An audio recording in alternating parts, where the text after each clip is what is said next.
Lo que les voy a contar ahora va a ser muy raro para los hombres. Los hombres van a escuchar y van a decir, ¿qué cosa? ¿De qué estás hablando, Miguel? Nunca había escuchado eso jamás en mi vida. En cambio, cuando las mujeres lo escuchen van a decir, ¿verdad? Eso me ha pasado a mí. Claro. ¿A qué nos referimos? ¿De qué vamos a hablar hoy día? Vamos a hablar sobre la sincronización menstrual. Las mujeres, ya saben de lo que me refiero, a lo que me refiero, claro que sí. Cuando las mujeres están juntas, trabajan juntas, viven juntas, su ciclo menstrual se homogeniza en el tiempo, cronológicamente. Por ejemplo, algunas chicas, su menstruación empieza el 10, el 14, el 18, el 30, cada una con una fecha diferente. Pero cuando empiezan a trabajar juntas o a vivir juntas o a estar en espacios cerrados juntas, su menstruación se sincroniza. Casi todas, más o menos un día, empiezan a tener la menstruación el mismo día. Miren qué interesante esto. Pero ¿esto de dónde viene? ¿Hay una razón? ¿De dónde? ¿Cuál? No tiene ningún sentido. Al parecer hay un sentido vestigial evolutivo. ¿A qué me refiero con eso? Esto es una reacción fisiológica vestigial. Seguramente ustedes habrán escuchado hablar sobre los órganos vestigiales. Por ejemplo, son órganos que en algún momento en esta historia evolutiva funcionaron, sirvieron y ahora ya no tienen más sentido. Pero en algún momento tal vez hasta nos salvó la vida y ahora ya no. Por ejemplo, podríamos pensar en el apéndice. Todo el mundo sabe que el apéndice es un órgano que ya está en desuso, que no tiene ninguna funcionalidad concreta, por lo menos nada absolutamente investigado. O, por ejemplo, los músculos de las orejas, ¿no? Nuestras orejas tienen aún cierta capacidad de movimiento que en algún momento en nuestra historia evolutiva tuvo mucha razón, tuvo mucho sentido porque podíamos detectar de dónde venía el sonido. O, por ejemplo, la capacidad que tienen nuestros vellos de pararse, ¿no? Hay unos músculos que se llaman los músculos de erección del pelo, que lo que hacen es que cuando estamos asustados, estos músculos se contraen y los pelitos ¡trin!, se paran. ¿Les ha pasado alguna vez? Es interesante, y eso también es una reacción vestigial, una reacción que en algún momento en nuestra historia evolutiva nos habrá servido. Por ejemplo, cuando ustedes asustan a un gato, el gato hace lo mismo, para sus pelitos. Nosotros también tenemos esa misma capacidad, porque cuando estamos asustados o en un espacio peligroso, ¿qué hacen nuestros pelitos? ¡Prim! ¿Se paran para qué? Para avisar que somos más grandes y por lo tanto que somos peligrosos. Así como existe este tipo de órganos vestigiales, también existen reacciones fisiológicas vestigiales. Una de ellas es la sincronización menstrual. Pero, entonces, ¿para qué servirá? Por ejemplo, se puede ver en ratones hembra una sincronización menstrual de la misma manera. Cuando se une a las hembras, ratones hembras, también tienen una menstruación, cada uno una fecha diferente, y cuando están juntas se sincroniza su menstruación. Pero hay un detalle curioso e interesante. No es al mismo día, en el mismo momento en la que todos menstruan. No, no, no. Sino que la hembra alfa, la ratona alfa, menstrua primero. Y luego las siguientes. ¿Para qué podrá servir eso? Entonces los biólogos evolucionistas empiezan a especular y encuentran una posible razón. Si menstrua primero, significa que también ovula primero. Si ovula primero, significa que puede ser la primera fecundable, la primera hembra fecundable. Y al ser fecundable, sus críos serán los más grandes. Y al ser los más grandes, podrían volverse los alfas porque son más fuertes frente a los demás. Entonces, estamos diciendo que en ratones, estoy diciendo que específicamente en ratones, se puede probar que la hembra alfa es la que domina al grupo porque sus críos serán más altos, más fuertes, y de esa manera la descendencia genética y el privilegio genético en nacer primero va a mantenerse así. En humanos eso pasa de la misma manera. Ahora no, absolutamente no, pero tal vez en alguna etapa de nuestra historia evolutiva eso funcionó. ¿Cómo pasa? ¿Cómo las hembras de las especies como los ratones o, por ejemplo, las hembras humanas se contagian esa sincronía? tiene que ver con las feromonas. Nuevamente, estas sustancias químicas que están por el ambiente y cuando 2 o 3 personas están juntas, nuestros cuerpos empiezan a comunicarse de manera química por el olfato. Y esto también se probó en ratones. Por ejemplo, se juntó a varias hembras y nuevamente entraban en sincronía menstrual. Pero cuando se les tapó la nariz, para que no entrara en teoría estos avisos químicos, nuevamente su sincronía se perdía. O sea, la información química entra por la nariz de los ratones y de esa manera se homogeniza. Eso, al parecer, también sucede en humanos.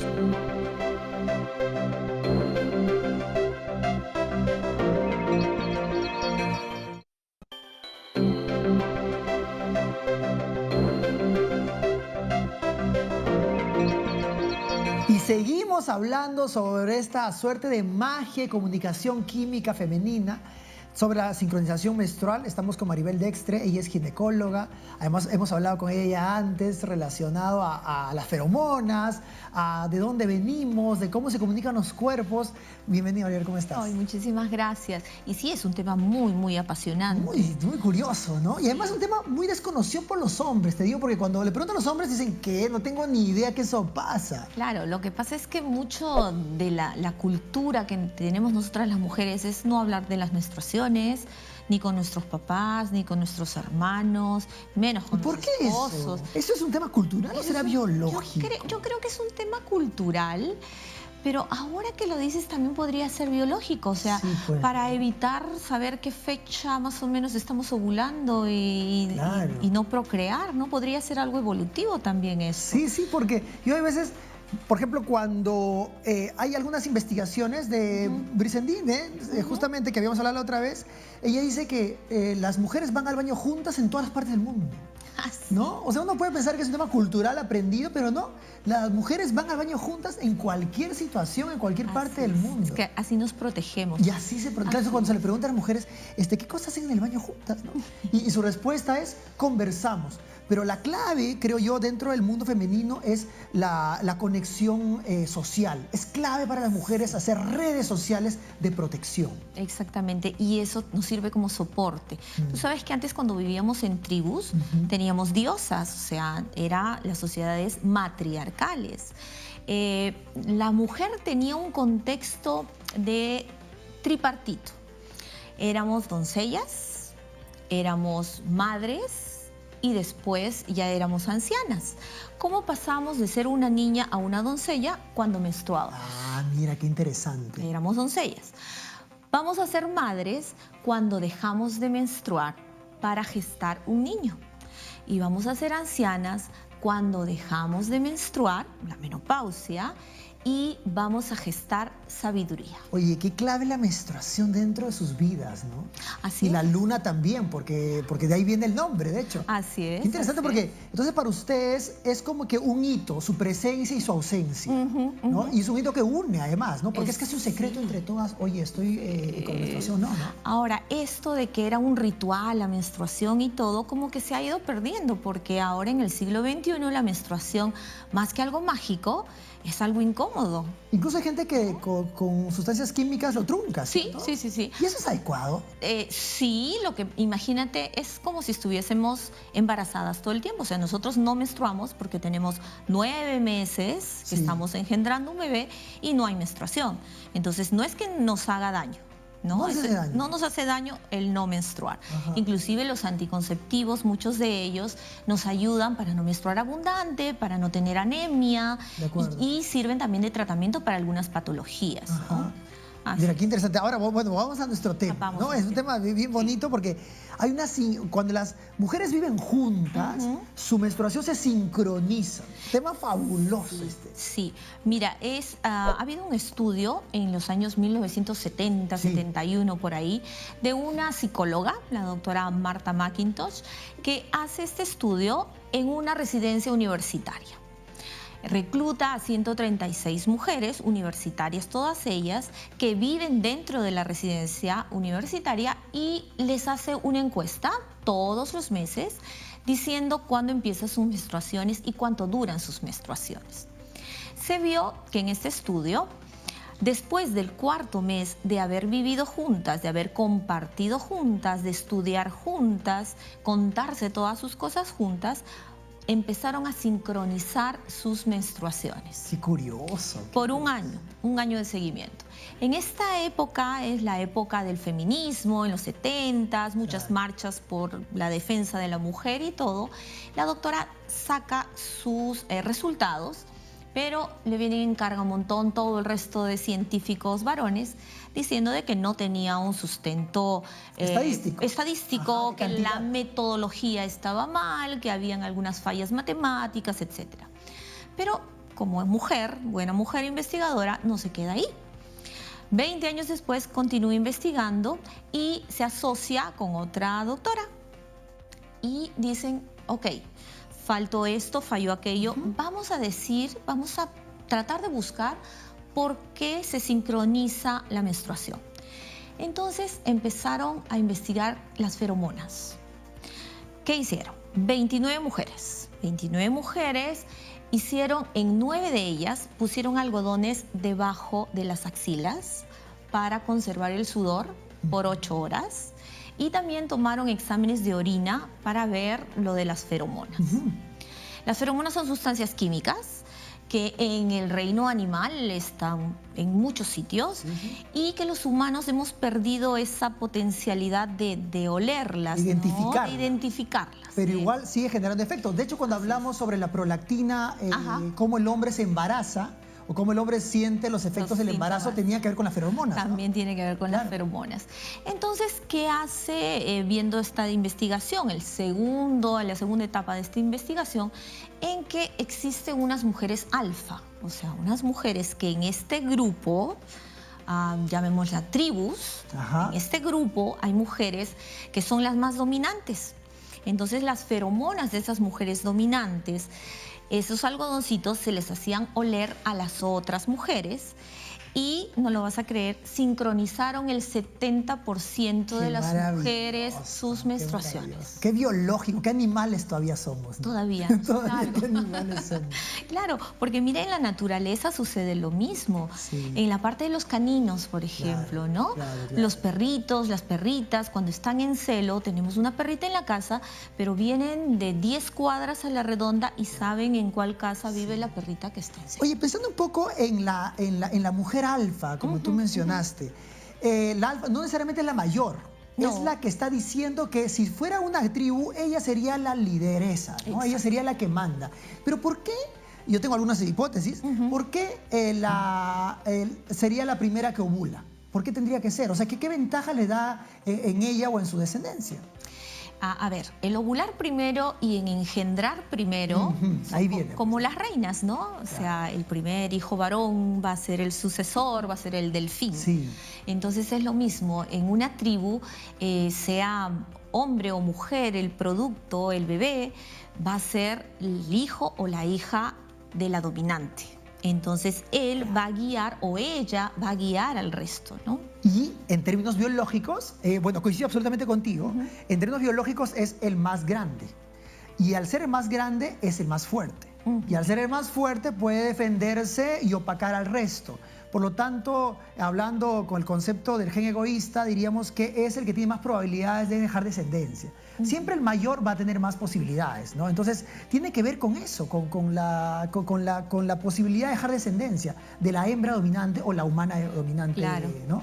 Igual miren los felinos también, ¿no? Las leonas, el grupo de leonas también, todas están en etapa de apareamiento, viene el león y luego cuando nace ya tienen relaciones, tienen a sus hijitos y cuando todos los cachorritos están pequeñitos, todas los pueden cuidar a la vez. Claro. Entonces hacen como una especie de nido donde unas van a cazar, consiguen la comida y las otras los protegen, ¿no? Qué interesante. O sea, tal vez estamos diciendo, voy a especular un poco, que al tener todas más o menos, porque siempre la alfa es la primera, digamos, tienen todos más o menos el mismo tiempo de ovulación, casi el mismo, nacen niños juntos y entonces todos se concentran en la crianza.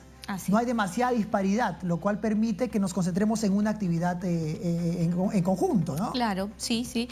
Y otra cosa, tú sabes que estos son teorías, claro, sí, a veces no las podemos decir si realmente esto sucede. Sí, eso es interesante. Pero en la consulta diaria sucede mucho. O sea, viene una mamá con su hija y yo le pregunto, ¿cuándo fue la fecha de tu última regla? Y ella le pregunta a la mamá, mami, ¿cuándo menstruaste tú?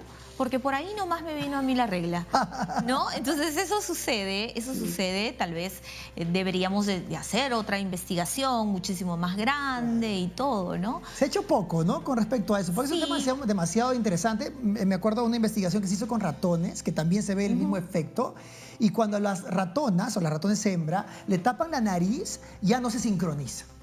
Y tiene que ver, en este caso, específicamente con los ratones, con que hay un aroma y hay una sustancia química que entra por la nariz y activa esa homogenización. Feromonas. Feromonas, exactamente. Y seguramente en mujeres pasa lo mismo, ¿no? Claro. Estaba leyendo también, tú sabes que en las abejas, por ejemplo, la abeja reina tiene una feromona que elimina y hace que todas las abejas, que son las obreras, Ajá, no tengan descendencia. claro. Y es porque la reina así lo decide y elimina esa feromona para que ellas sigan trabajando porque son obreras. ¿Y sabes cuál es lo terrible y lo maravilloso además de las feromonas? Que igual sigue en discusión, como la ciencia dice, todavía no hay una cosa muy concreta respecto a esto, se sigue investigando, pero se encuentran cosas ya interesantes. Es que hay mucha comunicación entre las personas que no se ve, que no se siente siquiera, pero que sucede. Nos equilibramos, nos sincronizamos en silencio, ¿no? Y me imagino que cuando la ciencia empieza a identificar esto, por ejemplo, he leído algunas investigaciones sobre los aromas, sobre la industria de la perfumería, que intenta utilizar estos conceptos para vender más, por ejemplo, para ser más atractivo. Si existe, no sé y te pregunto a ver si tú conoces algo de esto, si existe algún aroma que me vuelva más guapo para la otra persona, más atractivo. Claro, exacto. O sea, guapo, atractivo, Ya, digamos. atractivo, ya sé lo que has querido Dejémoslo en decir con eso, ¿eh? Dejémoslo en atractivo. Ya. Pero sí, o sea, hay labiales, por ejemplo, que estuvieron vendiendo en una época que tenían feromonas.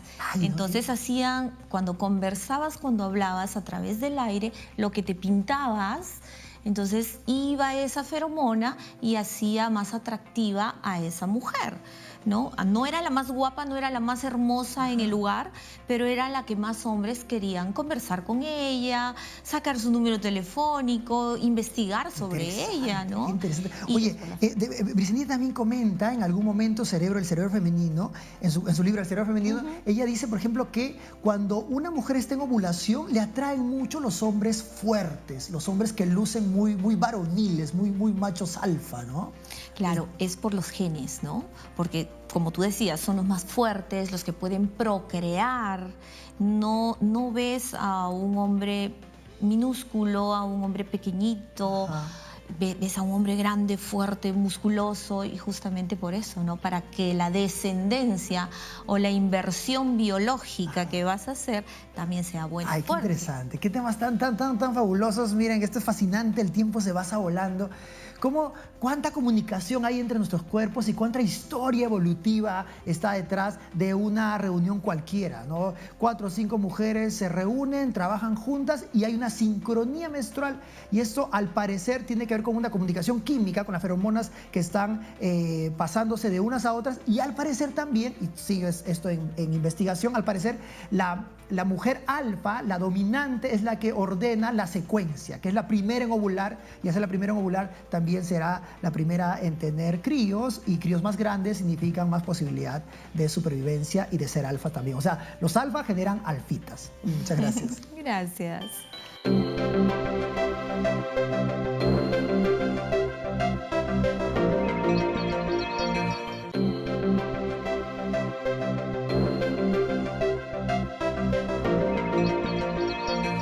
¿Sabías que un órgano vestigial es un órgano cuya función original se ha truncado durante la evolución?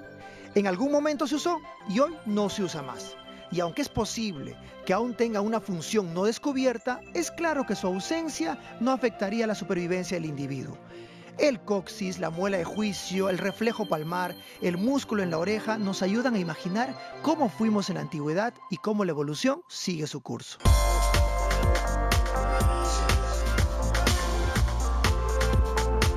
La rara del día de hoy es una rara que me encanta. Sacha. Sacha significa silvestre, no domesticado, del campo. Por ejemplo, ¿qué términos o qué palabras con el prefijo sacha han escuchado ustedes?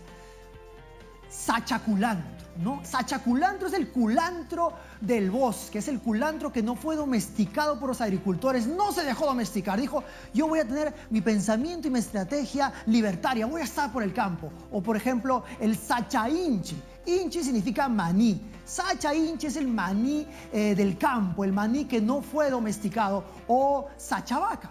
La sachavaca es la vaca del monte, la vaca de la selva, la vaca que está libre, el tapir. Entonces, miren ustedes, el término sacha se utiliza para referirnos a algo que no ha sido domesticado, que no ha podido ser controlado.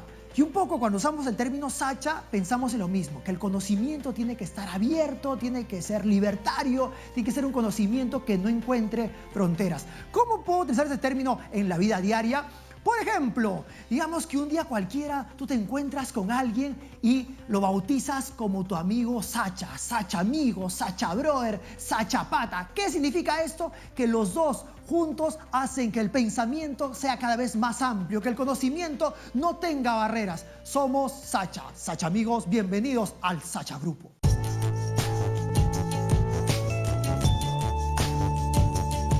Querida tribu, hoy día hemos hablado de un secreto femenino revelado, la sincronización menstrual. Los hombres no tenían ni idea cómo funcionaba esto. Y claro, cuando le pones a un hombre, oye, ¿tú sabías que cuando las mujeres viven juntas, su menstruación se sincroniza? ¿Qué? De ninguna manera, no tiene sentido, no tiene ninguna lógica y al parecer existe. Pero ¿cómo funciona? ¿Cómo se llega a sincronizar? Tiene que ver con las feromonas. Aparentemente, porque hay mucha investigación todavía que está en curso, tiene que ver con la comunicación química. Cuando las mujeres trabajan juntas o viven juntas o conviven en un espacio con poca separación, ¿qué sucede? Las sustancias químicas empiezan a transferirse de una a otra. Pero ¿quién es la primera que menstrua? Al parecer es la dominante. La que en la tribu, en la antigüedad, en la evolución, sería la alfa. ¿Y por qué? ¿Por qué conviene que sea la primera que menstrua? Porque si es la primera que menstrua, también significa que es la primera que ovula. Si es la primera que ovula, significa que sus hijos serían los primeros al nacer. Si son los primeros, serían los más grandes. Si son los más grandes, posiblemente serán los alfas. O sea, una madre alfa va a engendrar alfitas. Miren qué interesante. Ahora, nuevamente, esto es parte de la hipótesis. Siempre estamos en una suposición porque la evolución está basada en suposiciones. Y lo interesante aquí es que discutamos el tema. Uno puede estar a favor o en contra de la evolución. La clave es la discusión. Que lo pongamos en la mesa, que hablemos sobre eso, hablemos sobre los órganos vestigiales y eso seguramente va a hacer que ampliemos nuestros conocimientos y por último decir si estoy de acuerdo, no estoy de acuerdo, pero con conocimiento de causa. Y ahora sí, mis queridos amigos, nos vamos a los 3 tips del día de hoy, pero no sin antes recordarles y agradecerles a toda la gente que nos ha estado escribiendo. Para nosotros es o sea, nos da mucha alegría recibir mails, recibir gente que nos está diciendo, oye, mira qué chévere lo que están haciendo. Así que conéctense con nuestras redes sociales, que aparezcan las redes sociales, ahí están todas ellas efervescentes. ¿A qué correo? Al correo La Neurona Reina TV Perú, la neurona reina @tvperú.gov.p, en el Twitter @laneuronap y en el fanpage La Neurona Oficial. Por ejemplo, Julio Guamani nos dice, diferencia entre personas que hacen deporte y que no hacen deporte. ¿Qué pasa con el cerebro del deportista y qué pasa con el cerebro del no deportista? Ese es un tema maravilloso. Ya hemos hecho algunos adelantos, ¿no? Todos sabemos que el cerebro de un deportista es un cerebro más conectado, más irrigado, pero vamos a dejarlo para un programa completito. El cerebro de un deportista versus el cerebro de un no deportista. Ale Daniela nos dice, si existe o es un mito la relación del tamaño de la frente con la inteligencia. Porque esa frase que dice 2 dedos de frente, sí, pues es una gran pregunta, Ale. Vamos a indagar un poco más. Yo ya tengo algunas hipótesis, pero hay que indagar un poco más. Si es que el tamaño de la frente o el tamaño de la cabeza tal vez está asociado a la inteligencia. ¿Qué tal mi inteligencia? ¿Hay inteligencia o no por acá? Entonces vamos a hablar un poco más sobre eso. Ahora sí, nos vamos a los 3 tips del día. Y tip número 1. Mis queridas amigas, y esto es clave, hay que observarse un poco más. Hay que darse cuenta si es que esta supuesta sincronización menstrual, y estoy poniéndolo supuesto porque hay que seguir observándose, existe o no en ustedes. Nuestros cuerpos se están comunicando químicamente. nuestros cuerpos están conversando entre ellos. No necesitamos las palabras para hacerlo, no necesitamos los gestos para hacerlo. Y hay una historia evolutiva que hace que nuestros cuerpos hablen en silencio. Nosotros no lo sabemos, pero ellos ya están conversando. Tip número 2. Vamos a contribuir a la ciencia. ¿Cómo? Chicas queridas, les pido lo siguiente. Si ustedes han experimentado sincronización menstrual, quiero que nos escriban. Cuando publiquemos este programa en el fanpage, la imagen del programa en el fanpage, ustedes abajo escriben, sí, yo tengo sincronización menstrual, yo no tengo sincronización menstrual, sí, a mí no, para ver qué pasa, para ver cuáles son los resultados. ¿Existe o no existe la sincronización menstrual de manera experimental, de manera evidente en sus historias personales? Tip número 3. Quiero recomendar un librote, un libro que me ha fascinado leerlo y ahora solo lo estoy releyendo porque voy a hacer un par de programas sobre esto. Psicogeografía, de Colin Elard. La influencia de los lugares en la mente y en el corazón. Psicogeografía. Es un libro que habla sobre cómo los espacios modifican nuestro comportamiento y también cómo los espacios hacen que al estar más juntos nuestra química se comunique más. Miren qué fabuloso, qué interesante. Mis queridos amigos, eso ha sido todo por el día de hoy. Esto ha sido un programa hecho con mucho cariño, con mucho amor y con mucho respeto a las mujeres. Soy Miguel Figueroa y esta es La Neurona Reina. Nos vemos. Chau, chau, chau.